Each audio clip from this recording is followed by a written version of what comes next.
Well, good evening, everyone, and welcome to this discussion as part of the Encounters Film Festival here in 2020. We're doing it all virtually, so let's hope that the tech survives this conversation, and we all do as well.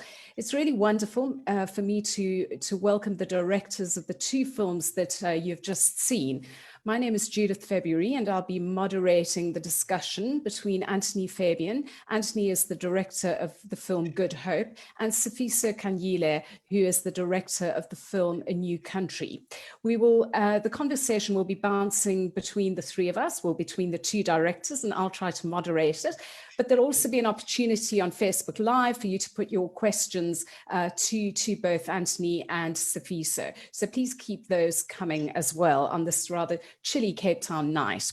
So welcome, Anthony and Sifiso. Firstly, to say that what two beautifully made films about our very, very complex and bewildering and bewitching country. And I think particularly this weekend, we're all feeling a little bit at sea because we're following the politics of the day. But what the two of you provided in this film is a step back, but also a look forward in a sense.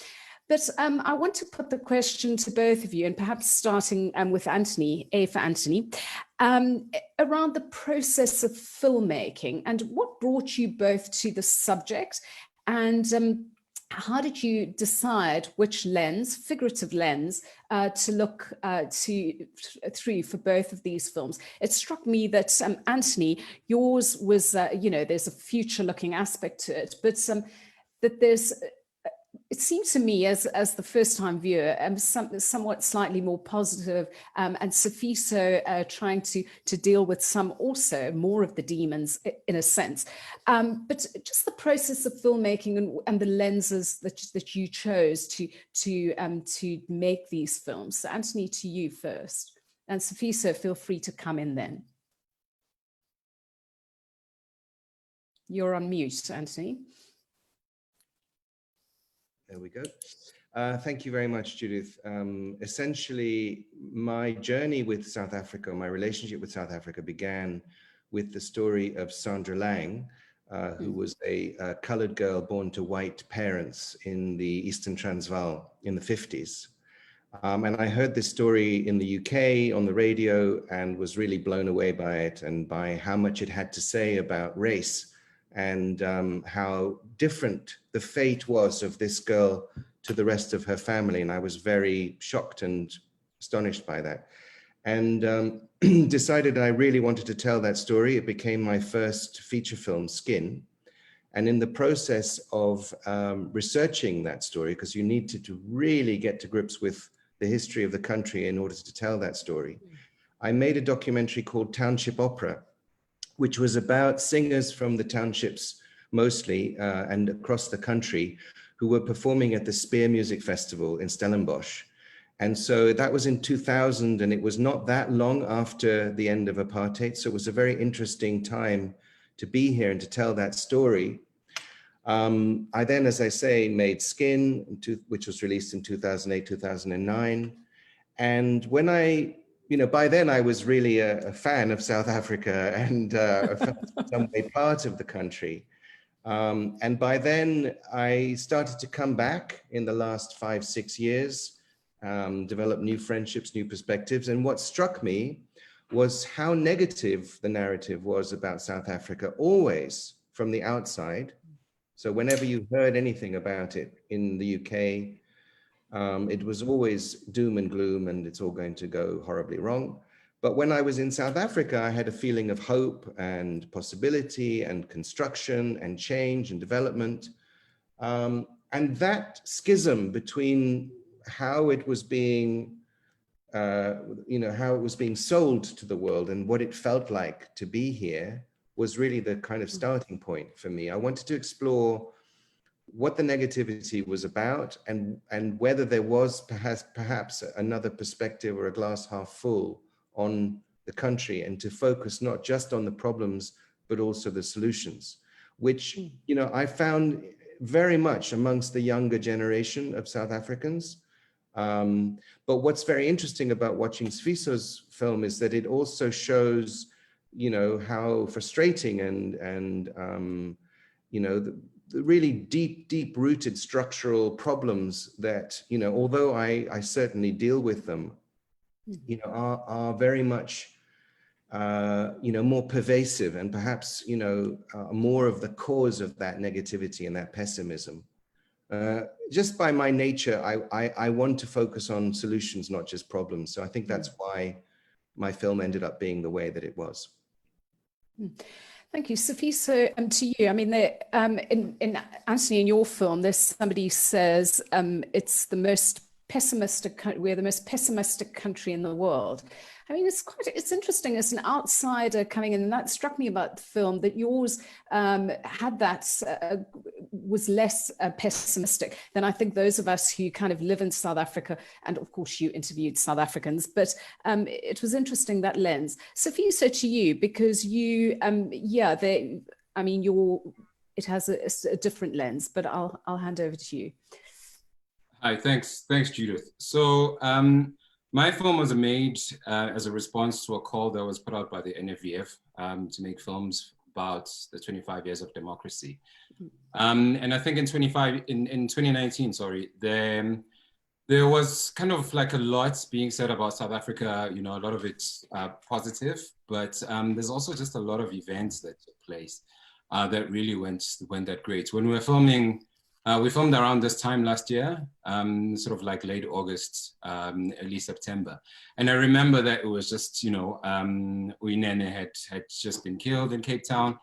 And so at the beginning, I think in terms of like the lens with which I wanted to tell the story, was to try and make a balanced film, because I really believe that documentary is in the realm of storytelling. And if you're telling a story, you know, it can't just be all negative. It just can't be all tragedy. But I think there was in doing the interviews and speaking to the different contributors that you see in the film, there emerged this like urgency to try and correct things as they are, you know, and really try and question the integrity of our democracy, to be, you know, try and be frank and as honest as we can about where we are 25 years later. And so the kind of lens shifted for me, because it was, at the beginning, it was just like, oh, you know, we're going to have like these really celebratory tones right at the beginning about, you know, about 1994 and the years that followed that, you know, and our constitution. And then it kind of changed, because I think there's a real frustration, and it's not just with the contributors in the film. I myself am frustrated with how things are happening, and I think a lot of South Africans. And I really wanted to address that. I really wanted to have like a no holds barred conversation that really spoke to where we are as a country. But so to both of you, I think what you very skillfully do is you take us back and you give us a lens forward, but you quite skillfully avoid is perhaps the wrong word, but don't focus too much on the narrative of the very present, the kind of very present politics that we're sitting with, issues of corruption and so on. You know, you manage to do that very skillfully. Is that a choice, or is that how things turn out, Anthony? I certainly was aware that it was a danger with this film, which took 4 years to make. That's why it's so packed with stuff, by the way, Sophie. So, is that I didn't want the film to date very quickly. I knew that that was going to be a danger. If it became too much around current affairs and not around bigger themes and ideas and you know, things that essentially, what was so interesting was that there were things, people I interviewed 4 years ago, and their interviews were as valid today as they were 4 years ago. So that helped me make topics more universal and bigger in their scope. I had the very weird review when the film was launched from somebody in Cape Times or something, who said, oh, well, how quaint this film is, because it doesn't talk about COVID, and now everything is going to be different. And I thought, you've completely missed the point, you know, because in fact, COVID is just an event like everything else is an event, and we'll get through COVID, and we'll get to the other side of COVID. And the issues of Siphiso's film and mine will still be there after COVID. So, you know, I think Yeah. it's a very deliberate choice not to pin it to current events too much. But for me, the election of Cyril was definitely a pivot, because Zuma had been such a negative force for so long. And Cyril, you know, whether you want to call it Ramaphoria or whatever you want to call it, does still, for me, offer the possibility of change. And maybe not quick enough, and maybe it's frustrating, and maybe he's part of the rotten core and everything else. But compared to Zuma, I mean, there's just no comparison for me in terms of world respect. He's at least a leader that can be respected. Sifiso? So I think my film sort of, it kind of, I think there's an inherent assumption of where we are, right? In the opening, it does say 2 decades after democracy, this is where we find ourselves. And then continues to sort of like retrospectively look at events or policies that got us here. So I think in terms of like that position, my film is clear. I mean, it doesn't sort of explicitly say that we're in 2020 or 2019. But it's I think for me, the more important conversation was about how we got here. And so, you know, the unpacking of that was for me more important, to be like, you know, how do these events connect, you know? How do we review the TRC now with everything that we know and everything that we've seen? So not focusing so much on, say, the events of the last 2 years or maybe 3 years about corruption and everything, but speaking more about like the culture of impunity in this country, you know, and that we've never really had accountability, you know, and that was a deliberate choice on my part, because one, I didn't have enough time to pack all that in a TV hour. But secondly, you know, like these events keep repeating themselves in some way or another. You know, we still don't have accountability for most of the apartheid deaths, you know, and, you know, the years that follow that with like President Mbeki's presidency. And so for me, it was like the importance sort of diminished in trying to focus on like specific events, specific individuals, but really, again, just about like the value, the nature, the integrity of our democracy, and whether what we've constructed as a national identity or the idea of rainbow nationalism is still valid today. Can I ask you a question, Sifiso, if I may, Judith, jump in? Sure, Anthony, yeah. Because, I mean, it occurred to me as you were speaking that there is major accountability to be explored and to be dug out of the Zuma years as well. And, you know, that's a more recent atrocity, in my opinion, in terms of how much was pillaged from people who need that money so desperately and those resources. So do you think there's any chance that can happen? Yes. Sorry, what's the question? That he could be held accountable? You know, there's accountability about, you know, about colonialism, about apartheid, but there's also accountability about the Zuma years, which I think, you know, the amount of corruption and pillaging of the state that has disbenefited the majority of the population is severe.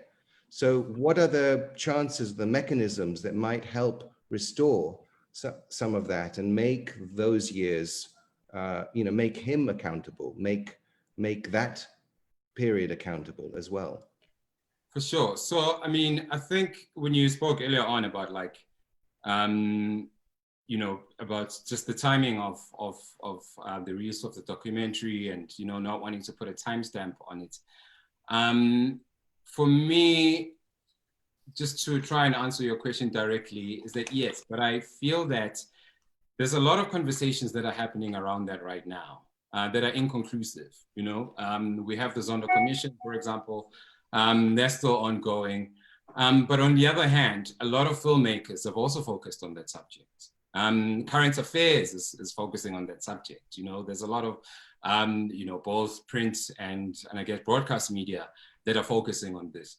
And so for me, then it's, again, it became less important to focus on specific events, even though we do touch up on specific events. And, you know, it wasn't, I think, explored in its full scope, because it was just like, we don't know where this is going to go. You know, we know the impact of how it's affected South Africans, but do we know whether or not we'll see accountability? I don't know.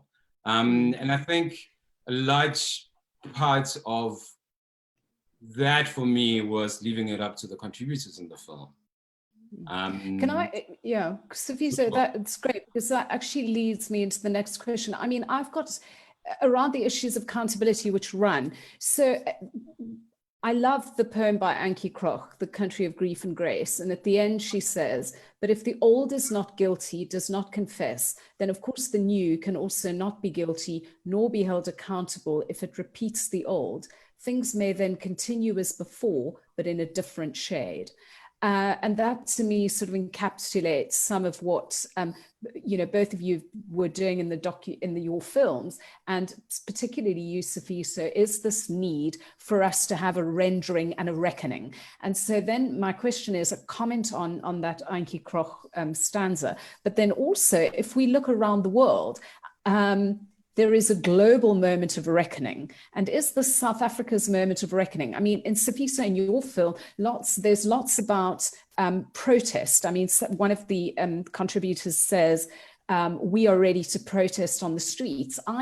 You know, some of that's happening. And then Anthony, in your film, there's a lot about innovation. We're going to grab this opportunity to you know, take this country to an exceptional level.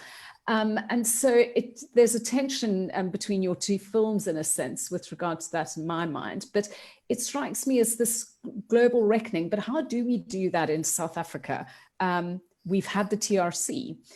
Anthony, some thoughts from you, and then I want to bring in Sifiso on that. Well, I think, so my film has a lot of protest as well.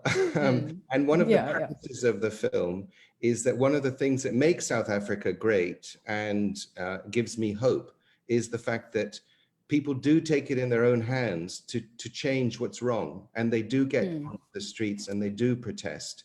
And there's a muscle memory of protest, you know, which dates back from apartheid, possibly further back, which has been re-engaged, whether it's in the Fees Must Fall or Roads Must Fall, or you know, and which certainly was very engaged in the Zuma Must Fall movement. You know, so protest is a big part of my film as well, saying this is part of why I think the country has hope, because people do take it in their own hands to protest. You know, once Zuma was gone, I haven't seen as much of that recently. You know, maybe there is something which is bubbling, which you can see in Sifiso's film, that anger. One of your contributors, whose name I can't remember, but she's amazing, you know, wearing the beret and the suit. Oh, yeah. Suit. Dr. Pepiti. Yeah, she's amazing. And so she's, you know, she's basically suggesting that, you know, the anger is going to erupt into more, you know, more protests, more fighting, if you like. And we haven't seen we haven't seen the last of this in any way. So I would say that it's not, you know, but on the other hand, as I said earlier, I am a big believer in not just saying this is wrong and this is wrong and this is wrong, but to say this is how we fix it. And these are the solutions. And these are the people who are going to be taking the country forward and making things better. And I think for a lot of people, they were not aware that there were so many incredibly articulate, brilliant and positive and optimistic people in South Africa who do want to be part of the change, because we see a lot of the people who can point out what's wrong, but not always the people who can say how it might be made better. Sifiso, you want to respond to that? And then we've got a question from the audience, but I've got some others as well. Yeah. Okay. So I just want to quote Marcelo Modana, artist and political activist who speaks in the film. And when she speaks about the Fees Must Fall movement. She says something very, very interesting. She says that, protesting for a free and decolonial education. And then she extends that by saying, I don't know if you can get a decolonial education in a colonial society. So I thought, this would be like the moment, right, for South Africa's reckoning. But I also find that there's a lot of like moments of outrage. But for some reason, we don't really have like really sustained, protests and outrage. Like this, somehow we're negotiated out of our protests and things get back to normal. And so once again, I'd just like to say that, that's why it was important for me to make a film that speaks to the structural makeup of our society. To say that, it becomes irrelevant whether or not there are people who are invested in the status quo and who try and do a lot of good. But, that good might just be cosmetic, because if we're not changing our society structurally, then what are we doing? Because Dr. Bev does say in the film that we'll get to a point in our society where it's just protest after protest, and then what? What are we going to do? So I'm concerned about that, about whether or not these efforts, geared towards changing the status quo are actually working, or do we need to kind of like rethink our society entirely, from, policy, economic policies to how we relate to each other, the idea of reconciliation. So for me, that is of paramount importance, and not necessarily just about like, individual or, organized efforts towards just, making it a bit more harmonious. But Safisa, because I think it's Mary Metcalf who it says, she says you need, if we're going to change the country structurally, you need a consensus and you need leadership. And it seems as if that's where we are falling short, because consensus in South Africa looks like what? And also leadership. So maybe, you can both comment on that. It struck me as quite a tall order for this kind of very, society where we often, although, it was interesting, one of the comments that was also made about sometimes our rage is unproductive, but at least we're having the conversations. And that I feel on many days, that, it's better said, even if it's unproductive sometimes, and who's the judge of that. But anyway, just maybe Safisa, thought from you about the leadership and consensus issue, a comment that Mary Metcalf made. Sure. I worry about that because of the structure of our democracy, right? We've kind of have like the different political parties that we've placed to lead us, and from where I sit, I don't see real solutions coming from any of the parties that stand to govern us.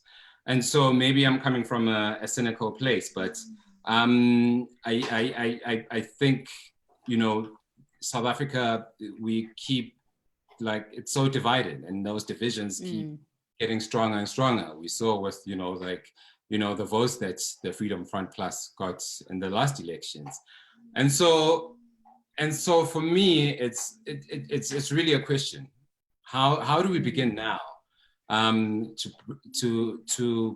build a strong leadership with the leaders and the potential leaders that we have? I don't know. Unfortunately, I don't have the answer to that. Anthony, do you want to comment on that? Yeah. Good. My perspective is that right now in the world, we're in a very dangerous time where the vested interests of big corporations are actually leading politics by the nose. So, in the United Kingdom, Brexit would never have happened if it hadn't been in the interests of the very tiny 1% that are going to benefit from this, while the rest of the country is going to spiral into a pathetic little Britain. And the United States is the same, where you have Donald Trump, who has appealed to big business and oil and the corporations. And so you can have a complete moron at the head of the state because he's appealing to the people with the most money. And to some extent, that is also a problem in South Africa, that, as you say, the structural changes haven't necessarily happened because the vested interests of big business are to some extent driving the politics and have the power to drive the politics. But on the other hand, given that I'm also an optimist, I see there's also a pendulum that swings, you know, when it goes too far in one direction. I personally don't think Donald Trump is going to be reelected. I'm not alone in thinking that. And I also think that Cyril is a kind of interim president.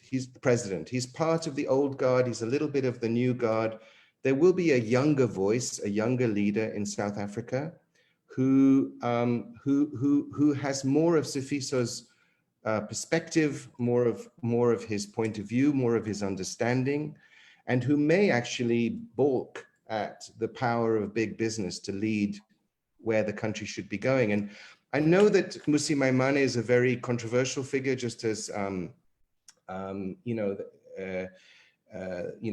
is also a controversial figure. These are two young leaders who have very different approaches and very different perspectives and ways of being. But what's interesting about what Mmusi has done is that he's left the DA. He started this social movement, the One South Africa movement. And what he says about it is that he wants to go to the whole country and, you know, have a kind of grassroots movement that tries to address what it is that people on the ground really need. So it's almost like a communist approach in a way, strangely, although he's always accused of appealing to business. His approach is one where he's looking at the grassroots and he's looking at the people and he's saying, what is it that you really need to be delivered? And he's developing these networks across the whole country to say, what is it that's missing for you? And perhaps at the point where his research is done, there may be a new party that emerges, which breaks down the existing political structures, which aren't working, and perhaps is more people-based. You know, so maybe that, whether it's him or somebody else, maybe that is a way forward in a way. Mm. Well, Sifiso, Sifiso, yeah. Yeah, so just today there was a launch of a new political party by Herman Mashaba, of course. Yeah. For sure. I have a question for Tony, actually. And this was like a small observation on your film, Tony. Please correct me if it's a bit misguided, but I kind of felt that the way in which you sort of handled or treated the EFF and the Blackfest, Landfest movement was a little reductionist in a way, and the ones afforded nuance, almost kind of like one-dimensional, and the dimension almost sort of kind of like bordering on like barbaric. Like when we see them, they're shouting, they're fighting, they're threatening death, whereas the other spaces were kind of treated with a bit more nuance. And I wondered whether or not, you know, in your position, you feel that then the solutions for the people, as you say now, are embedded in a more sort of like progressive or more liberal politics in South Africa? Thank you for that question. First of all, I tried relentlessly for 4 years to get the EFF to talk to me for this film, and they just couldn't be bothered. There was no response from them whatsoever. So there was nobody from within the EFF who was willing to put their point of view forward. And I tried from every angle, and I've got great connections. So it wasn't like, you know, I didn't get to the right people. They just didn't want to know. They couldn't be bothered. So that was one problem in putting, but that also informed how I felt about them, because I thought, you know, if you can't be bothered to take part in this even-handed attempt at telling the story of your country, then what is it that you're hiding? You know, what is it that you're not wanting to participate in? And I suppose there was also an element of feeling that a lot of their politics are unbelievably divisive from my perspective. They're not liberal, they're not inclusive. They are, you know, openly divisive. And I'm sure there is a lot more nuance, and I know that there are some very good people within the EFF, and in particular, so Sizwe Mpofu Walsh, he is essentially an EFF guy.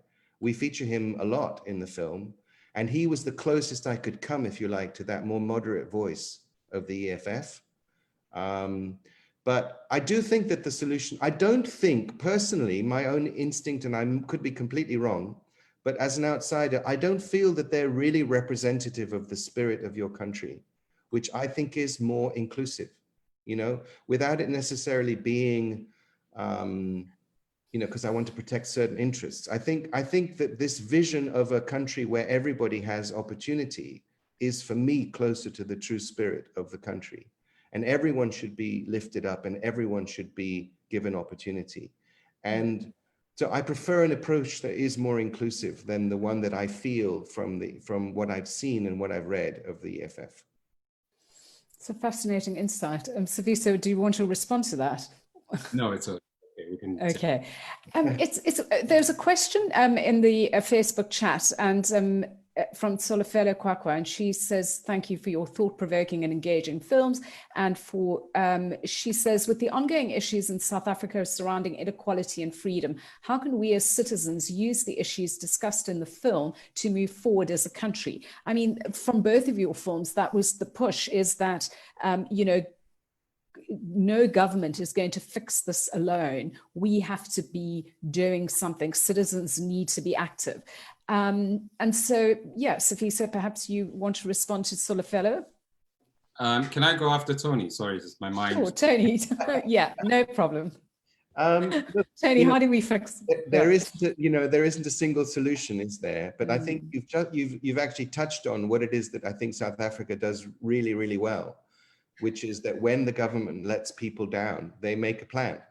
And, you know, whether they then go to civil society, or they go to NGOs, or they go to finding their own solutions within their own communities, or telling their own stories. Because, you know, part of my motivation for making Good Hope was that I hoped that it would spawn local filmmakers, more local filmmakers, to tell their own Good Hope stories and to show this other side of the, you know, to show the solutions as well as the problems. So I think the solutions are out there. They're in the hands of the individual, and it's primarily about getting the message across that government can only do so much and is only going to solve so much.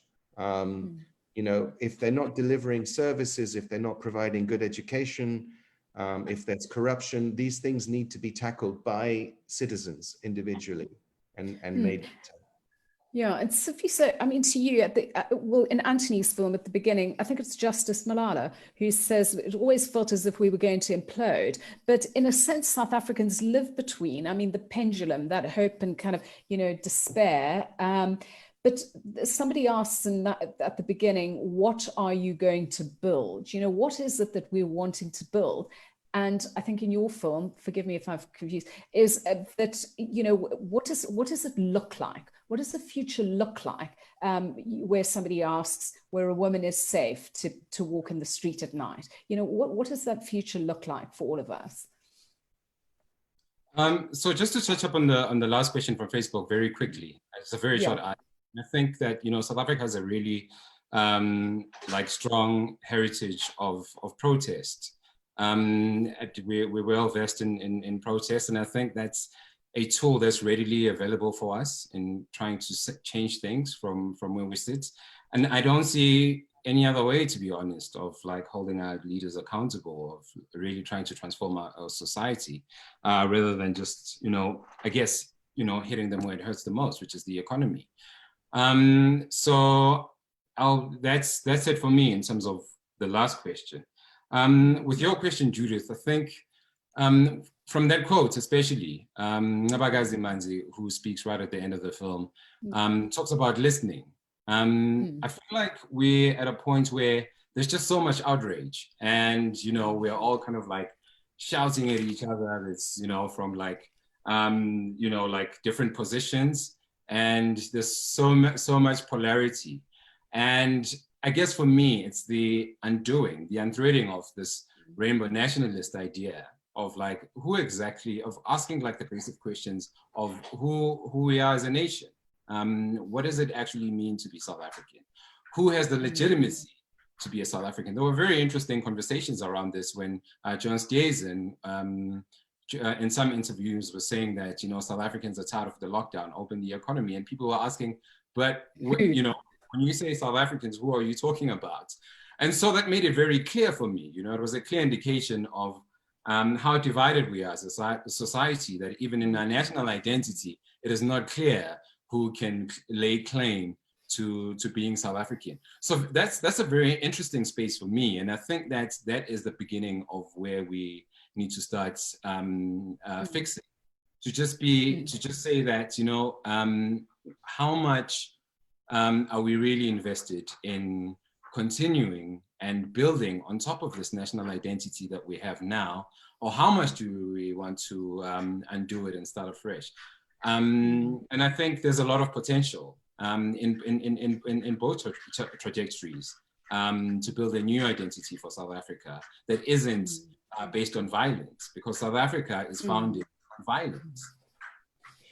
Absolutely. And yeah, Tony, go for it. Can I just add to that? I mean, part of it was in your film, I think, where somebody said the greeting, Sawubona, I see you. Yes. And to me, that just goes so well with the listening. That was in this film, yeah. Exactly. So just to add to what Sifiso just said, one of the lessons for me of making this film, and which I hope people will respond to, is that we need to have much greater understanding of each other across all cultures. So rather than sitting in our own bubbles, you know, one of the things that I hope the film does is in a way talk across many different bubbles. And, you know, I could be accused of having only very articulate and, you know, well-adjusted people and not enough speaking to, like, I love the guy on the street who was, you know, part of the recycling team. I loved him. I thought he was great. But it was very hard for me to find people who could express the ideas that I wanted to express, who were not, you know, articulate and so on. And I think also I wanted to show that there is a different kind of South African than most people generally see. But I suffered the same criticism, by the way. Again? I suffered the same criticism. Really interesting. So the politics of representation, I thought yours was better in a way than mine in that sense, was perhaps more representative. But it annoys me when we are told what kind of people we need to include in our film, because, you know, I think if you want to make a film about the man on the street, go and make that film. You know, I wanted to make a film about the people that most people don't ever get to hear, the really super articulate people who are out there, you know, working on these questions, these big questions and solutions. And I think the more we can make these bridges across cultures and across these bubbles, the more successful South Africa will be. This question, you know, what is legitimately, you know, what gives you the legitimacy to be South African? You know, I think people who have been born in the country, in most instances, you know, that's enough to get a passport, for example, you know, wherever they came from. So, you know, if you're Greek or if you're Malian or, you know, or Zimbabwean or wherever you came from, you're born in South Africa, theoretically, that should give you the legitimacy to be South African. You know, if your family has been there for generations, I think that should give you a legitimacy to be South African. But I also think that, you know, there should be more teaching of other languages, of African languages in all schools, in white schools. You know, I wish I spoke Zulu or Xhosa, you know, because I think that would give me greater understanding of many of the people in the country. So for me, it's very much about building bridges across countries, being seen and listening to each other. That is part of the big solution. And there is that opportunity. Absolutely. There was a fascinating, the comment by Tembeka Ngcukaitobi, where he says we must never abandon the myth of South African exceptionalism. And that's that to me, because quite often with the Rainbow Nation, people go, oh, well, you know, there goes South Africans again, thinking they're special, and actually they're very ordinary. And it was quite interesting, Sifiso, I mean, you can comment on this, that because it allows us to dream of something bigger and better is possible. And I thought that was a marvelous way of kind of taking something which has become rather tired and injecting a kind of new life into it, and a hopeful life, despite what he talked about, dispossessing people of land, of cattle, wage laborers, you know, the three ways in which African Black people were dispossessed. It was just, it just resonated. Sifiso, do you want to comment on that? Yeah, I remember when that came about, and I think I was in in a position that's really of the belief that, you know, that identity is tied and sort of like drummed up a lot in trying to fix, you know, South Africa's problems. But it's something that I really thought about, and I think people speak about this in the film, and about, you know, what was at stake during the negotiations, and about like the bloodshed that we see at the time, and how it was necessary to believe in this idea of a unified South Africa. Because in my research, I came across, and it's so weird, sorry, I'm just going off a little bit here, working as an archive researcher and curating that, and just like how much of the imagery you allow yourself, or you allow people to see in the work that you're doing, and the stuff that you come across. There's some really, really traumatic images that come from a transitional period, you know. A lot of it, you know, a lot of the film kind of like speaks to negotiations, but not really what was happening on the ground. So what was happening in Thokoza, what was happening in Adelspreit, what was, you know, we see a little bit of Bisho as well there, but, you know, not really in detail. And so there needs to be an understanding of what was at stake, of what is probably still at stake today, if we don't try and work towards a unified South Africa and that magic.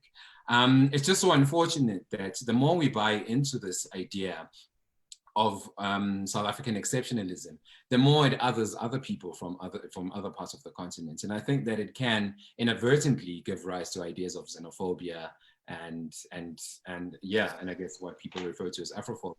So yes, it's something that I subscribe to, but I think we kind of have to be, you know, sort of like tread lightly, because it is kind of like dangerous terrain. Anthony, did you want to come in on that? Well, no, I think yeah. Okay, sorry, I thought you wanted to. And then this last, we've got 5 minutes to wrap, but there also the waste picker at the end of your film, Sifiso, who says, maybe we weren't ready for democracy. I mean, I found that incredibly poignant, you know, as if, you know, when is one ready for this? And it just struck me as, you know, how bridging the gap between all the individuals in the film is sort of a life's work in a sense. And Athol Williams says that one, you know, he says we're in the middle of, there were multiple transitions here. And so, yeah, and I mean, Anthony, your film deals with that too, you know, the multiple transitions in a sense. Yeah. I would like to add, though, with regard to the exceptionalism, that I think South Africa is a really exceptional country. It is a unique country and has unique opportunities because of all the different cultures, because of its history. And it has the possibility to teach the world a lot about how to make things better. I keep shouting about this with everything that I do, but it's very hard to get anyone outside South Africa to listen to how much South Africa can teach the rest of the world, because the narrative that the rest of the world is getting is so focused on the negative. It's so focused on the things that are wrong. And so I think part of the answer is also about showing, you know, what can be taught from the country that is positive. And finally, I also think that for me, the hope that I have comes from not only Sifiso's generation, but the one that's coming up behind him, because their experiences hopefully will be, you know, that much improved, you know, further and further away from what's wrong within the society, if it can be fixed stage by stage. It takes a long time. Sifiso, last word to you. Yeah, in closing, and also just touching up on the question that you put forward. And I think this is something that a few speakers in my film talk about, and more succinctly by Dr. Bevdidzi again, who says, you know, when she says that we never went through any sort of healing. So when you talk about, like, you know, the different transformations and the different transition, one thing that is left is that there's still no sort of like idea of some sort of restoration, reparation in some way. Someone mentions reparation. And I think that, again, for me, yes, we'll see these different transformations, but there's the one thing that's left is that we are not, trying to heal our society in any way. We live in a really violent society, guys, and this is a reality. And I think that we really need to come to a reckoning with that, to be like, where does this violence come from? We see it every day. We see it with police brutality, with like gender-based violence and femicide. And until we get to a point where we start to heal, or we gear efforts towards healing South Africans, I feel that, there's not a lot that we can do to really transform our society. Sifiso, that's a great subject for your next film. Right. There you go. South African violence, where is it coming from, and how can it be turned around? How can it be changed? I would love to see that film, and I would love to see. There you go, Sifiso. That's your next project. Sifiso and Tony, we have to wrap it up now, but it's been great to chat to you both about two very thought-provoking films. And Tony, from yours, where somebody says, we have no option but to fix it, and then you, Sifiso, quoting Khirapetsi Kgotsitsile, the poet laureate who's passed away. He says, though the past remains a dangerous place to live, cynicism would be a reckless luxury. And I suppose for all of us who live and work here and who have our hearts here, it is a reckless luxury. So to the two of you, thank you very much for telling the stories of our country so beautifully. Thank you so much. And for all of you who tuned in to this conversation, thank you too. Take care. Good night. Thank you. Thanks. Thanks.